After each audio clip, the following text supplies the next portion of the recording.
refuge, Jésus mon refuge, Jésus mon refuge, Jésus mon refuge, Jésus mon refuge, Jésus mon refuge, Jésus mon refuge, Jésus mon refuge, Jésus mon refuge. Et pour ceux que ce matin se sont rendus compte qu'ils étaient en guerre et qu'ils sont sortis l'épée, c'est le moment de la sorcière. Est-ce que vous l'avez amené? Le portable, n'importe. Sortez votre Bible. Alléluia. Et on va dans le livre d'Apocalypse,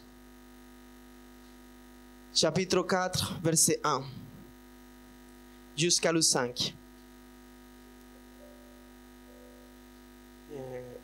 Verset 1. Chapitre 4, verset 1, jusqu'à le 5. Tout le monde a aiguisé son épée. Amen. Alléluia.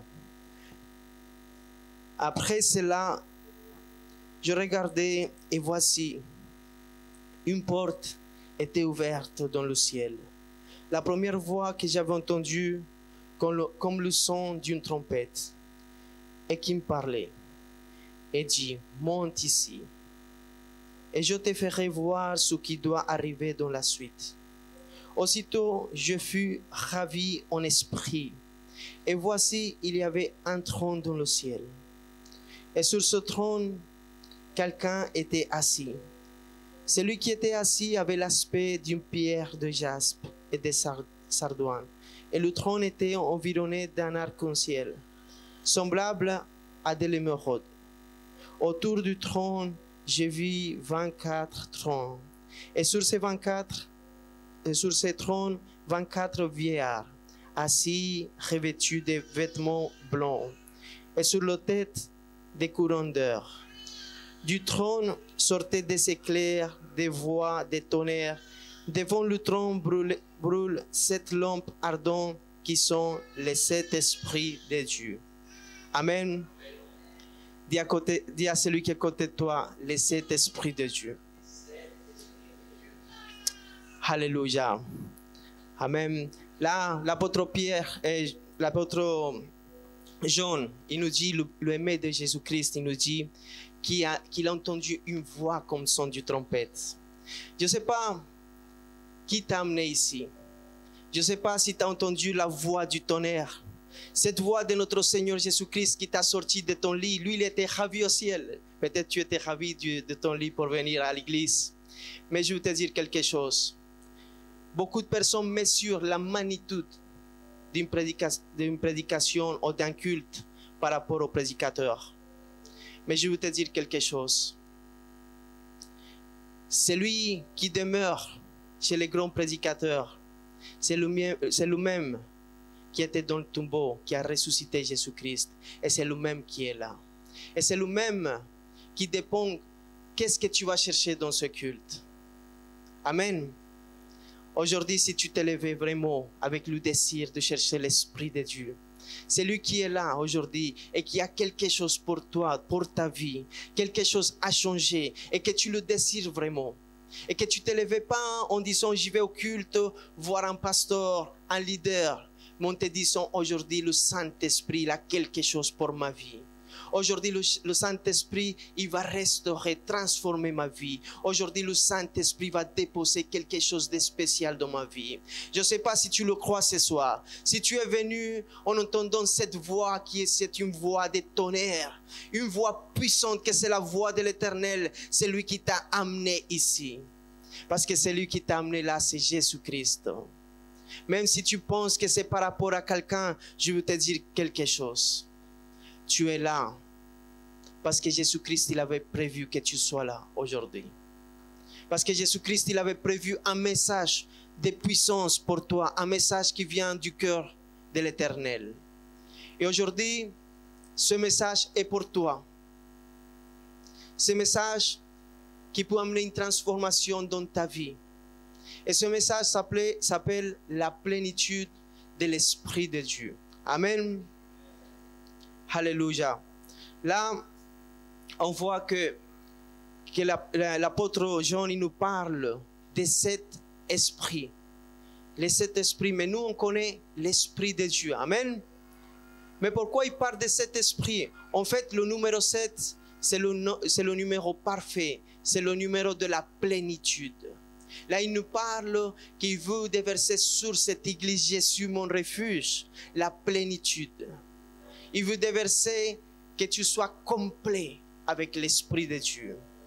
Le numéro 7, on le voit à partir de Genèse. C'est Dieu qui a reposé. Dieu, après avoir créé qui? L'homme. Parce qu'aujourd'hui, la plénitude de l'Éternel veut reposer sur toi.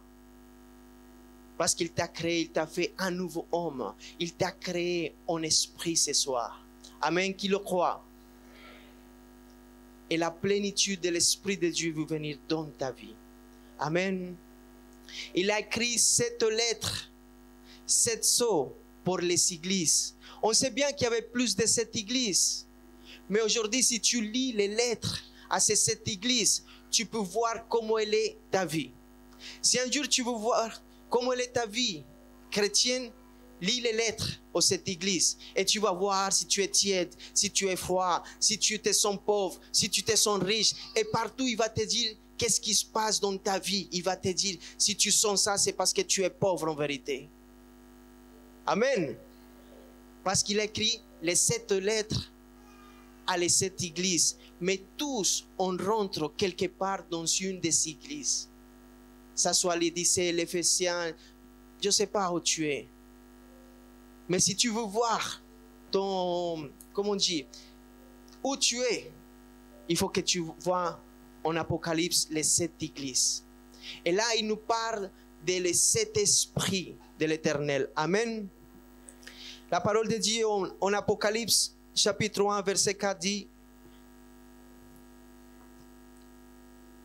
Jean, aux 7 églises qui sont en Asie, et que la grâce et la paix vous soient données de la part de celui qui est, qui était et qui vient. Et de la part de qui? De cet esprit qui sont devant le trône. Alléluia. Là, il nous parle comme quoi, si tu reçois les 7 esprits, tu seras complet.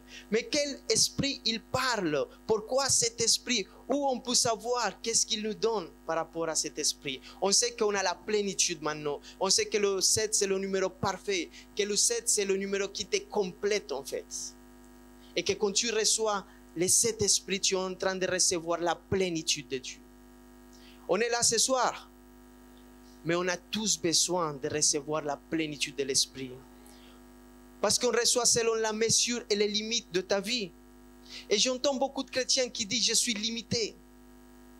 Mais ce soir, l'Esprit de Dieu, il veut te ramener dans une autre dimension. L'Esprit de Dieu, il veut t'élever dans une autre dimension. Où tu diras, oui, je suis petit. Oui, je suis faible. Mais l'Esprit de Dieu, la plénitude, elle demeure en moi. Amen. On va à Ésaïe pour comprendre. Ésaïe chapitre 11 verset 1.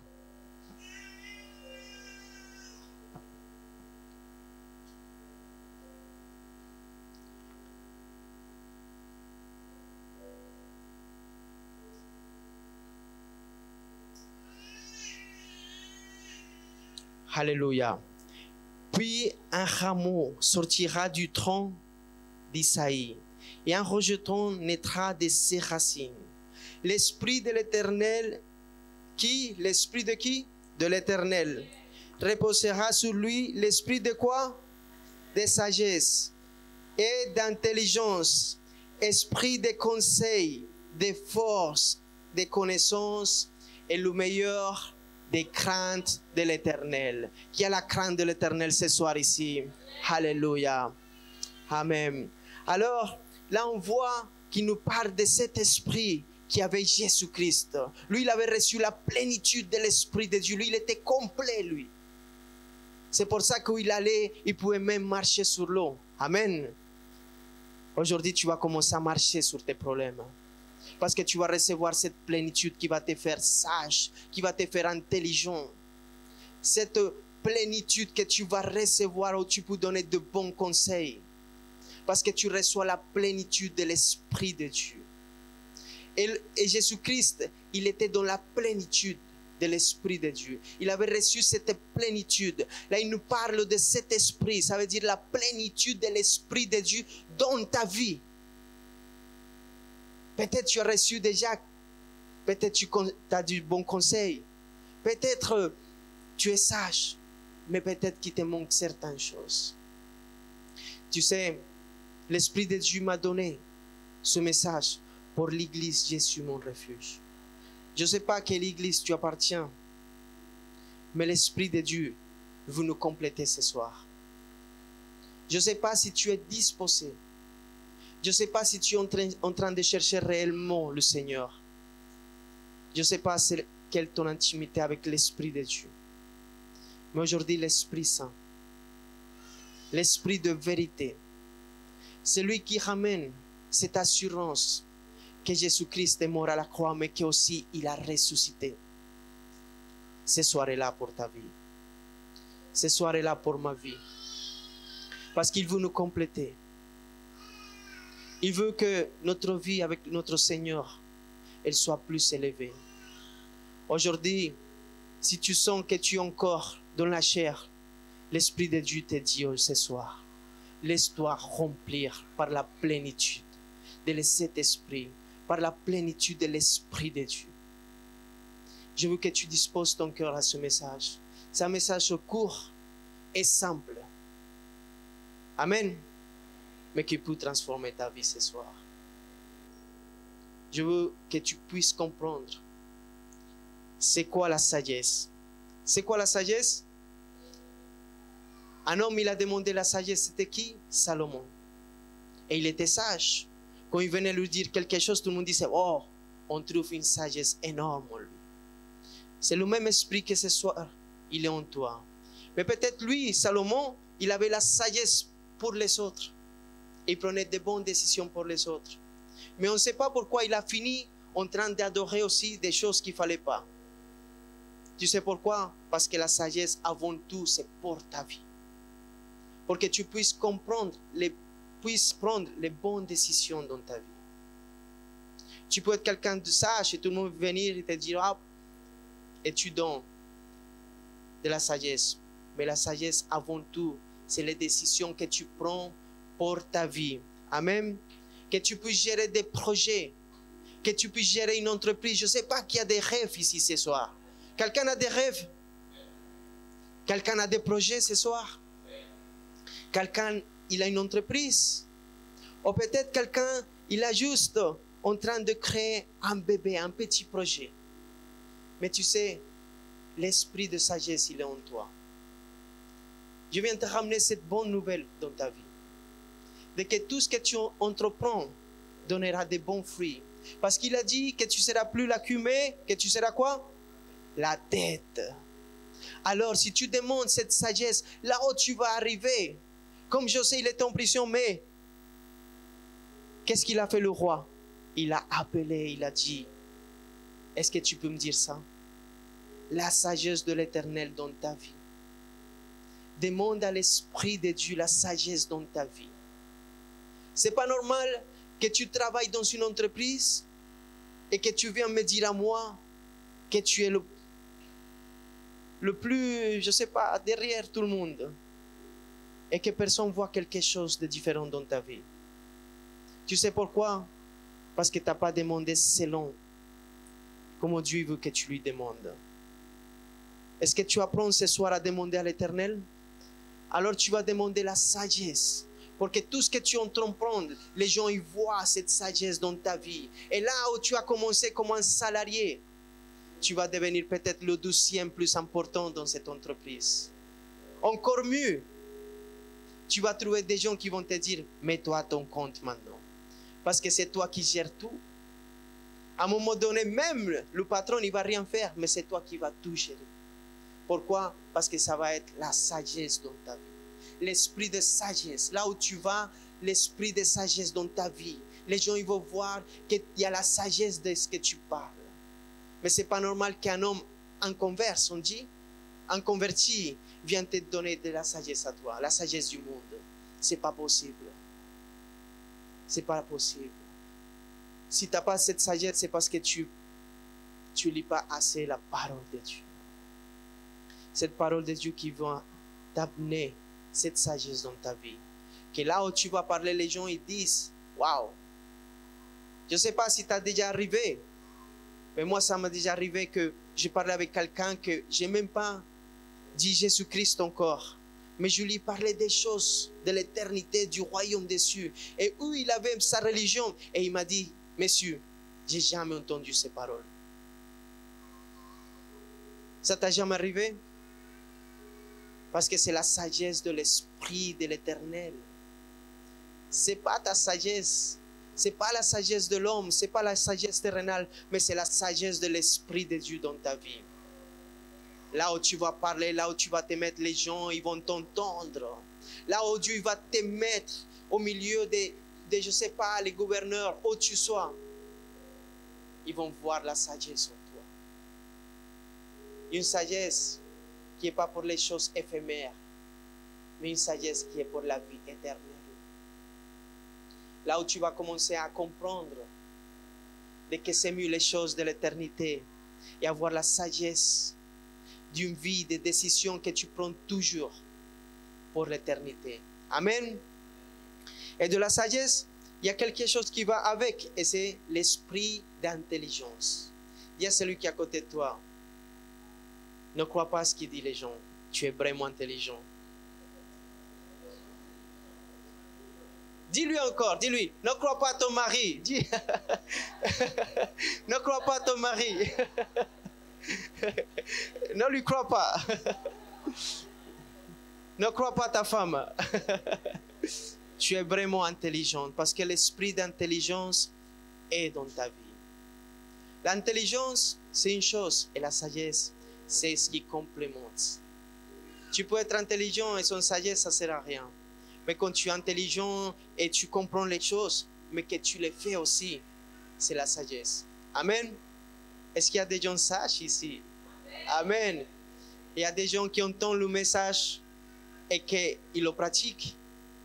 Amen. Est-ce qu'il y a des gens qui, avant de faire quelque chose, ils sont longs à parler, mais ils réfléchissent avant. Ils se disent, non, j'ai entendu un message là. Non, c'est pas possible. Je ne peux pas dire à ma femme qui est abrutie. Non. C'est pas parce que quand j'ai dit ça, tout le monde a rigolé. Alors, qu'est-ce que c'est? L'intelligence et la sagesse, ça va ensemble. Amen. On ne peut pas être intelligent, mais mieux être sage. Parce que si tu es intelligent et tu connais les choses, tu vas les faire. Tu vas les pratiquer. À chaque décision, tu vas faire les choses. Et tu vas lui dire à quelqu'un, même pour tes rêves, pour tes projets, pour ton ministère. À chaque fois que tu vas savoir quelque chose, tu vas le pratiquer. Et les gens ils vont dire, waouh, lui, il est énorme. Amen. Et ils vont voir qui en toi? L'esprit de sagesse et l'esprit d'intelligence. Amen. Ils vont voir Jésus-Christ. Alléluia.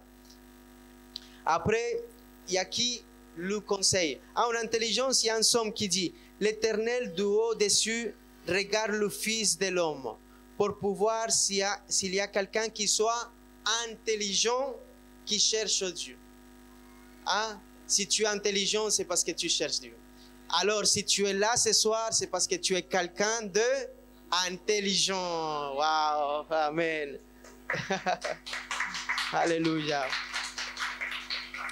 Alors, le conseil, esprit de conseil.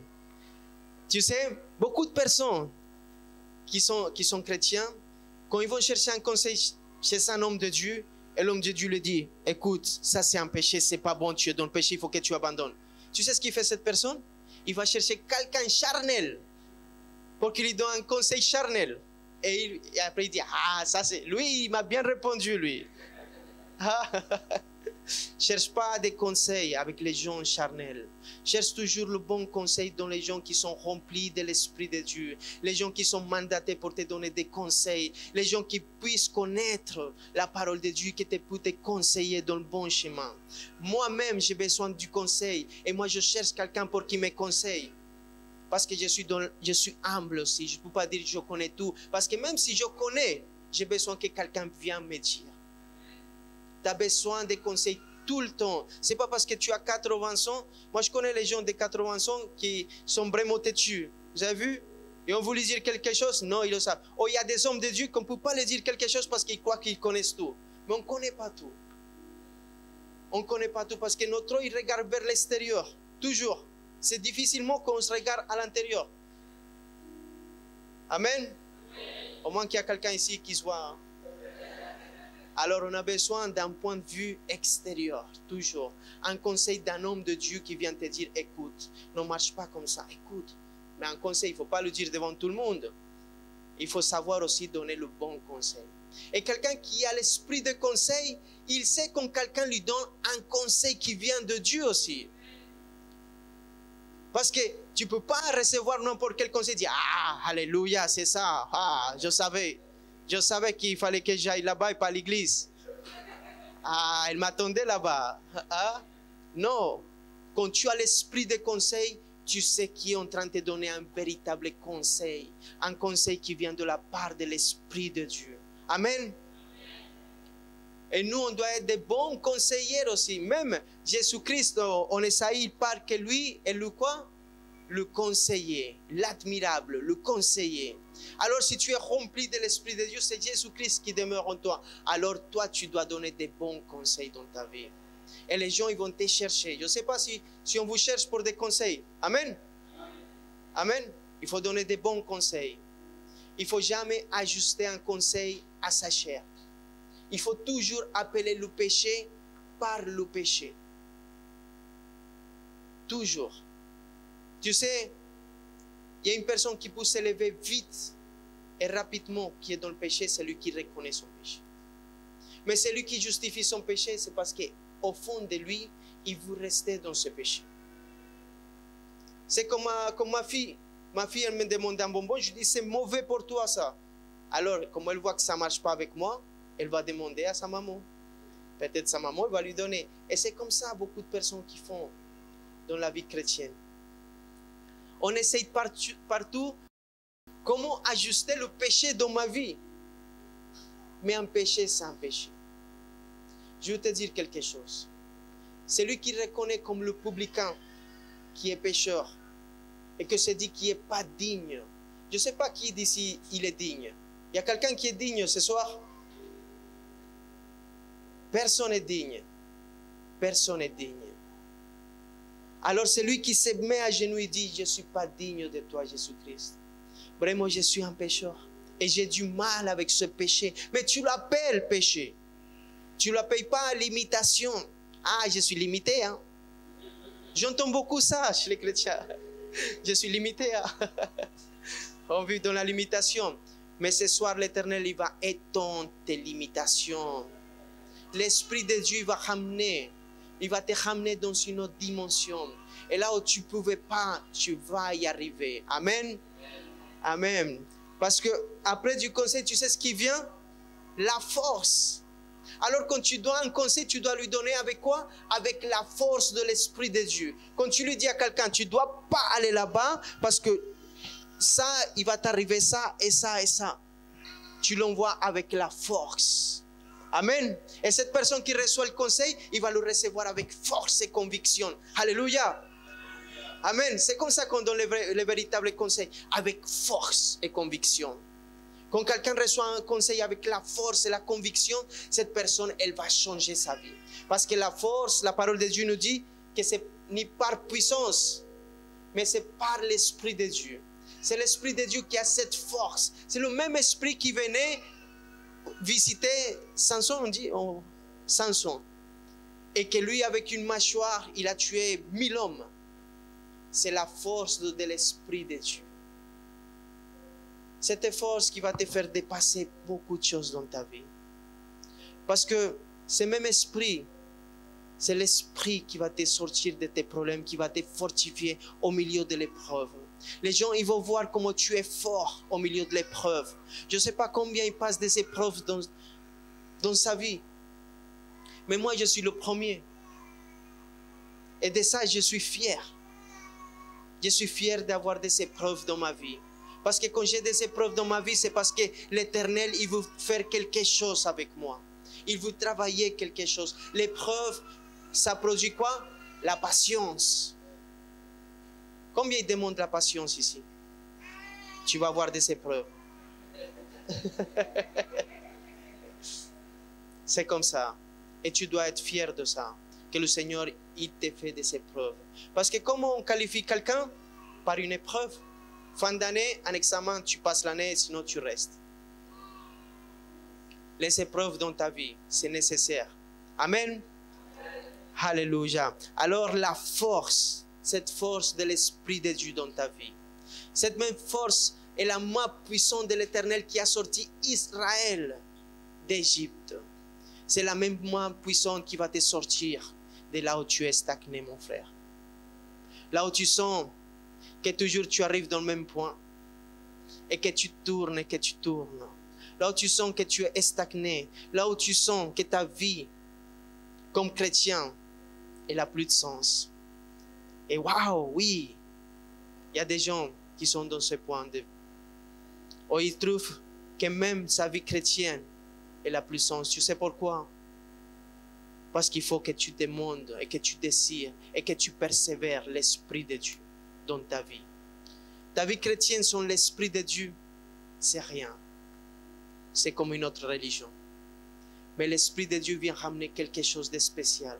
Il vient ramener cette sagesse, ce conseil, mais il va ramener aussi une force surnaturelle dans ton épreuve. Je disais à quelqu'un il n'y a pas longtemps, tu veux être surnaturel, sois dans l'épreuve. Parce que dans l'épreuve, tu deviens surnaturel. Là où les gens ils vont se suicider, ils vont être dépressifs, tu es un homme surnaturel. Tu restes avec la joie du salut. Et ça, c'est quelque chose qui n'est pas logique. C'est quelque chose qui n'est pas de ce monde. C'est quelque chose qui n'est pas naturel. Et c'est une force qui vient de l'Esprit de Dieu. C'est une force qui ne vient pas de toi. Comment tu peux m'expliquer qu'un homme qui va être martyr, crucifié, il puisse dire, ne me mettez pas comme ça, tournez-moi à l'envers, parce que je ne suis pas digne de mourir comme notre Seigneur Jésus-Christ. Ça vient de qui cette puissance? Ça vient de l'homme? Ces forces, ça vient de l'Esprit de Dieu. Les gens qui sont persécutés. Moi, j'étais persécuté par ma famille, mais les gens qui sont persécutés parce qu'ils vont les couper la tête. Et nous, on se plaint parce qu'on est persécuté de maman, de papa, de mon frère. Il n'arrête pas. Mais eux, ils sont persécutés. D'où vient cette force? De l'Esprit de Dieu. Parce que eux, ils sont vraiment dans le besoin. Et quand tu es dans le besoin, tu dois t'agenouiller. Quand tu t'agenouilles, l'Esprit de Dieu vient te remplir. La parole de Dieu dit, un qui est intelligent, c'est celui qui cherche Dieu. À ce même moment, l'Éternel, il est en train de regarder. Il dit que ses cieux, ils sont partout. Tu sais, les cieux de l'Éternel, ils sont dans chaque personne ici. Et il est en train de voir qui cherche Dieu. Un seul. Tu sais pourquoi faire? Pour déposer ses attributs, ses qualités en toi. Il y a des attributs qu'il veut partager avec toi. Lui, il est sage, il est saint, il est bon, il est fidèle. Et ces attributs, il veut les partager dans ta vie à travers l'Esprit de Dieu. Et il cherche un seul d'ici de cette salle qui puisse dire ce soir, je dispose mon cœur. Seigneur, me voici, comme il a dit Esaïe. Je suis là, je veux que tu partages avec moi ces attributs. Il y a une seule chose, il y a des choses que lui ne partage pas avec nous, c'est sa divinité. Mais le reste, il veut le partager avec toi. Il veut que tu sois un bon conseiller, parce que lui est le conseiller. Il veut que toi, tu sois sage et que tu prennes les bonnes décisions. Il veut que tu sois intelligent. Et tous ces attributs, il veut les partager ce soir dans ta vie. Parce que si tu es là ce soir, c'est pas par hasard. Tu sais, hier je parlais avec les pasteurs et on disait que sans la foi, on ne peut pas être agréable à Dieu. Et moi, j'ai des épreuves et moi-même, j'ai besoin que Dieu augmente ma foi. Et j'ai besoin que Dieu partage des attributs dans ma vie. Et c'est pour ça que je donne ce message ce soir, parce que j'ai besoin de ça. Je ne sais pas si tu as besoin ou pas, mais moi, j'ai vraiment besoin de ma vie. Tu sais, les démons, les anges, ils n'ont pas besoin de foi. Oui, ils ont vu Dieu. Toi, tu ne l'as pas vu. Toi, tu as besoin d'être agréable à travers la foi. Il faut que tu crois vraiment que l'Esprit de Dieu va te fortifier ce soir. Que l'Esprit de Dieu va changer ta vie, qu'il va te remplir de la plénitude de l'Esprit de Dieu. Je ne sais pas combien d'ici sont prêts. Combien d'ici sont venus en train de chercher quelque chose qui n'est pas naturel, mais qui est surnaturel. Quelque chose qui ne vient pas de l'homme. Moi, je suis là, mais je ne peux rien faire pour toi. Mais l'Esprit de Dieu, ce soir, il a préparé ce thème, cette prédication pour te dire oui. Tu m'as cherché dans l'intimité. Tu m'as demandé des choses du royaume. Aujourd'hui, je veux partager mes attributs avec toi.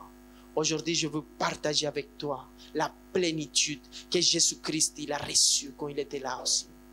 Si c'était possible, parce que lui, il est venu en tant qu'homme et que lui, il a reçu l'Esprit de Dieu après son baptême. Aujourd'hui, le même Esprit, il est là pour ta vie. La même plénitude pour ta vie. Amen. Je ne sais pas si vous comprenez, mais je crois que vous ne comprenez pas. C'est quoi la magnitude de que l'Esprit de Dieu veut demeurer dans notre vie? Si tu comprends cela, ça va ramener une véritable transformation dans ta vie.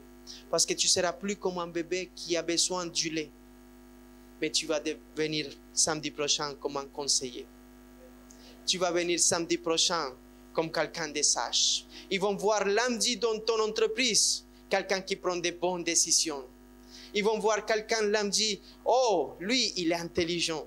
Il a une sagesse surnaturelle. Ils vont voir quelqu'un dans ta famille, dans le milieu de ton épreuve, quelqu'un qui a une force surnaturelle. Mais pour ça, il faut que tu comprennes que tout vient de l'Esprit de Dieu. Amen. Après, il y a l'esprit de connaissance.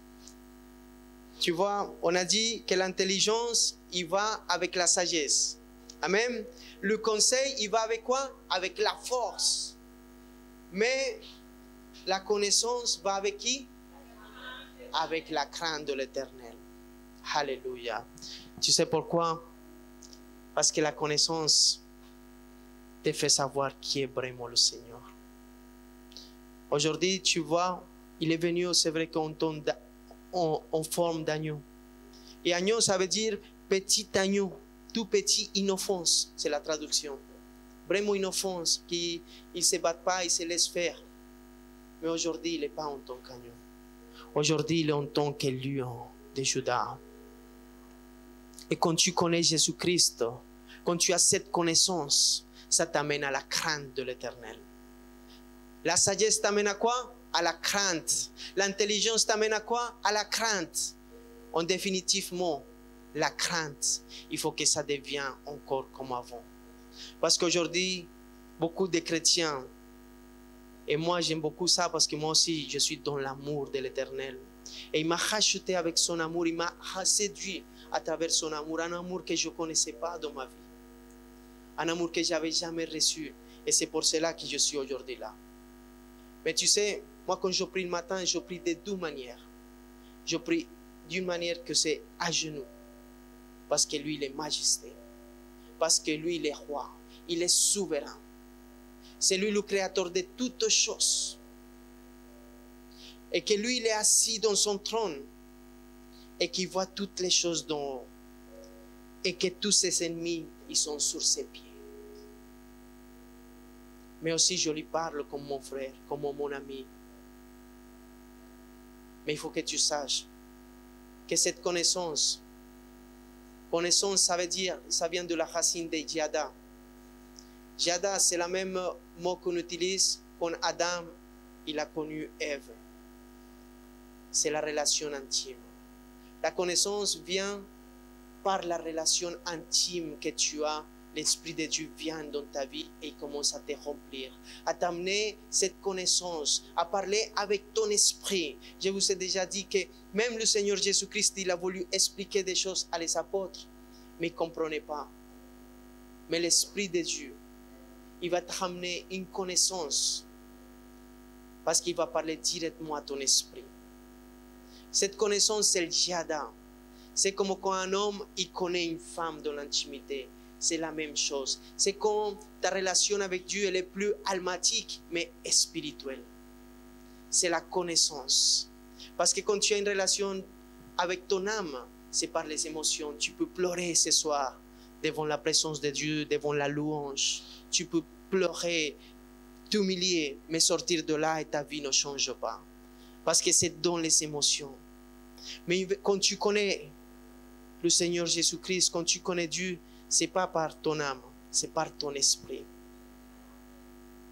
Ça, c'est la véritable connaissance. Il n'y a que l'Esprit de Dieu qui peut amener cette connaissance, cette Yada, cette intimité entre toi et l'Éternel.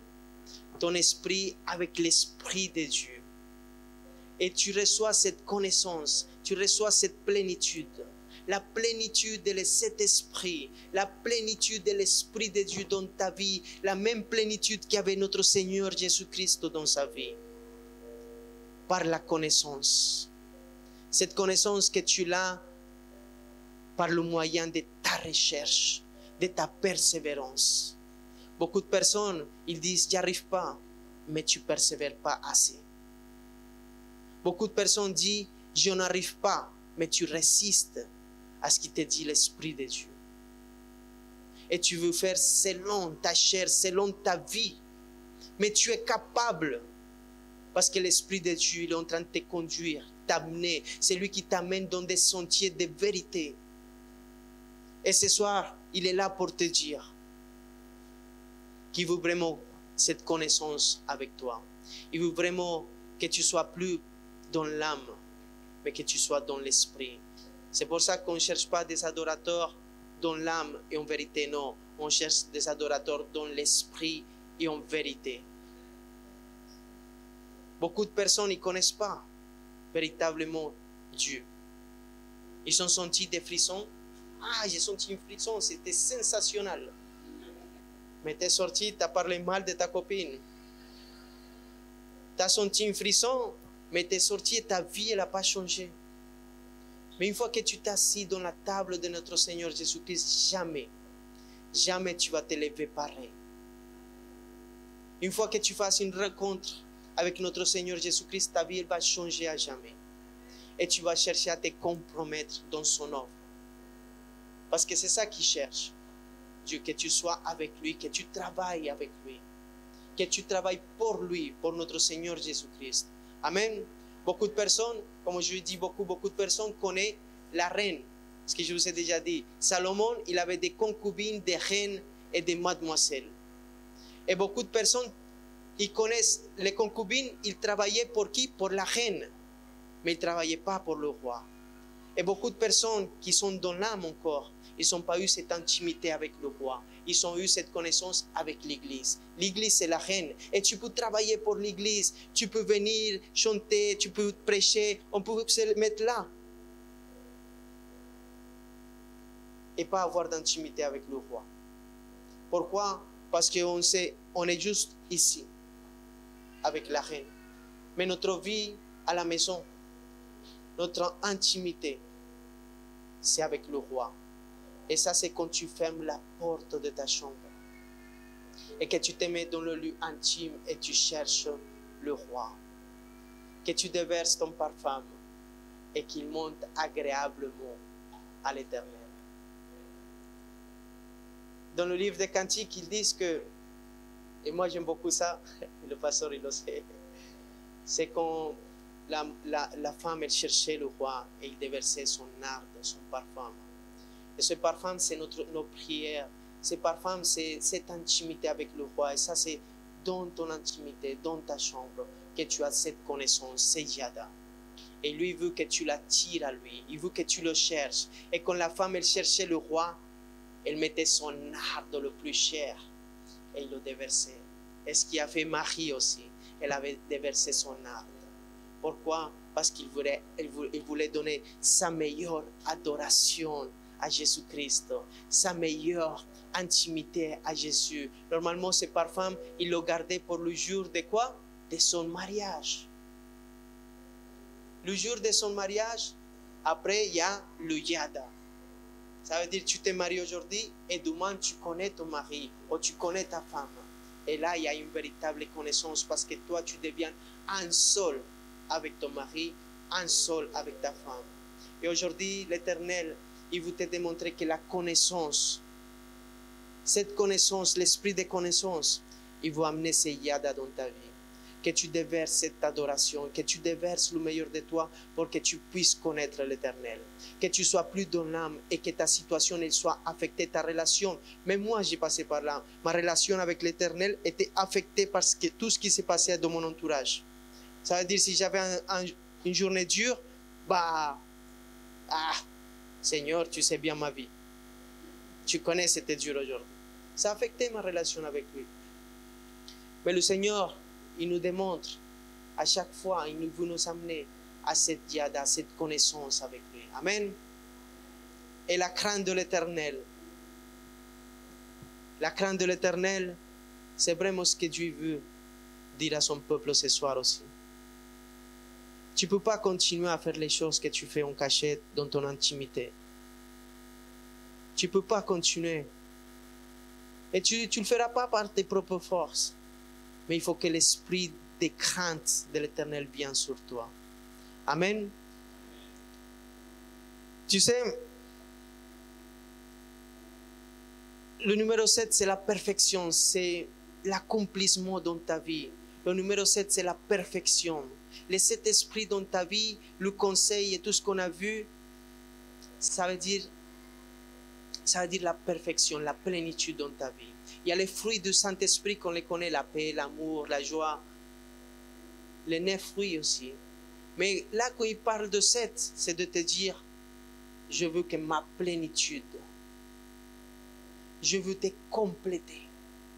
Je veux qu'on soit un seul. Qu'on soit unis par l'Esprit. Je ne sais pas si tu es en train de recevoir ce message.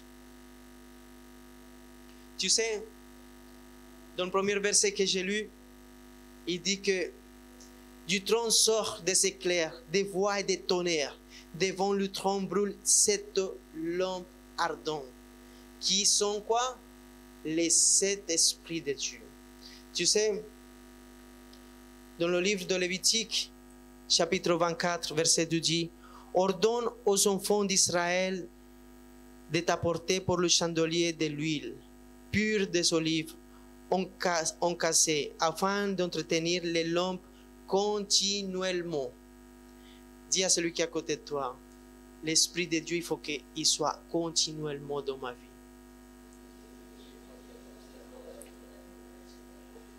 C'est en dehors du voile qui est devant le témoignage, dans la tente d'assignation qu'Aaron la prépare, pour que les lampes brûlent continuellement du soir au matin en descendant. Il arrangera les lampes sur le chandelier d'or pur pour qu'elles brûlent continuellement devant l'Éternel. Tu sais, il y a quelque chose qui s'appelle la menorah. Je ne sais pas si en français c'est la même chose. C'est la menorah? C'est le chandelier avec les 7 bougies qu'on met. Mais à l'époque, cette lampe, elle était dans le lieu saint, elle était à l'intérieur. Et il fallait que les lampes, elles soient toujours remplies de l'huile. Et le chandelier, la parole de Dieu nous dit qu'il était honneur pur. Tu sais, le chandelier, c'est Jésus-Christ. Les lampes et l'huile, il brûlait tout le temps ces lampes. Il fallait qu'il y ait de la lumière, qu'il éclaire continuellement, qu'il ne s'arrête jamais. Tu sais, c'est pour ça que Jésus-Christ, il a dit, il faut que tu sois toujours attaché à moi. la menorah, je ne me rappelle plus comment on dit en français, quelqu'un le sait? Ce qu'on met chez les Juifs avec les 7 bougies là. Oui, le chandelier, mais il a non. Hein, la menorah, hein? C'est la menorah. Alors la menorah, le chandelier en or, c'est le symbole de Jésus-Christ. Et les lampes et l'huile, c'est le Saint-Esprit qui nous éclaire. Amen. Il dit qu'il fallait que ça éclaire continuellement. Continuellement, il faut que tu sois éclairé, que tu sois rempli, que ta lampe, elle soit remplie de cette huile, de cette plénitude de l'Esprit de Dieu. Amen. Tu sais, cette lampe, elle ne se trouvait pas à l'extérieur du tabernacle, elle était à l'intérieur. C'est cette lumière, cette onction qui va t'amener, elle soit toujours éclairée devant la présence de l'Éternel Dieu. Si tu es toujours éclairé, il faut que tu sois toujours devant la présence de l'Éternel. Si tu veux la plénitude de ces 7 lampes qui sont les 7 esprits, il faut que tu sois rempli de l'huile continuellement. Amen. Il ne faut plus que tu prennes des vacances spirituelles. Il ne faut plus que tu te dises, je vais faire un petit peu là, et que tu te permettes de que ta lumière s'éteint. J'espère que cette prédication t'a édifié. La Bible dit dans la lettre aux Romains, au chapitre 10, verset 9, que si tu reconnais publiquement que Jésus est le Seigneur et que Dieu l'a ressuscité d'entre les morts, alors tu seras sauvé. Je t'invite à faire cette prière avec moi afin de recevoir la vie éternelle. Là où tu es, tu peux fermer tes yeux et dire « Seigneur Jésus-Christ, je t'ouvre mon cœur. Je reconnais mon péché devant toi. Je te remercie d'avoir porté, Seigneur, toutes mes fautes à la croix et de m'avoir offert la vie éternelle. Je crois que tu es le Fils de Dieu, que tu es mon Seigneur et mon Sauveur. Je reçois ton Saint-Esprit aujourd'hui. Je pardonne toutes les personnes qui m'ont fait du mal dans ma vie, Seigneur. Et j'accepte ton amour au nom de Jésus. Amen. Je peux également venir le lundi et jeudi à 19h à notre église Jésus mon refuge ou bien les cultes au samedi à 18h à Paris, 76 rue Pierre Soulier, 75 020 métro Porte des Lilas. Que Dieu te bénisse.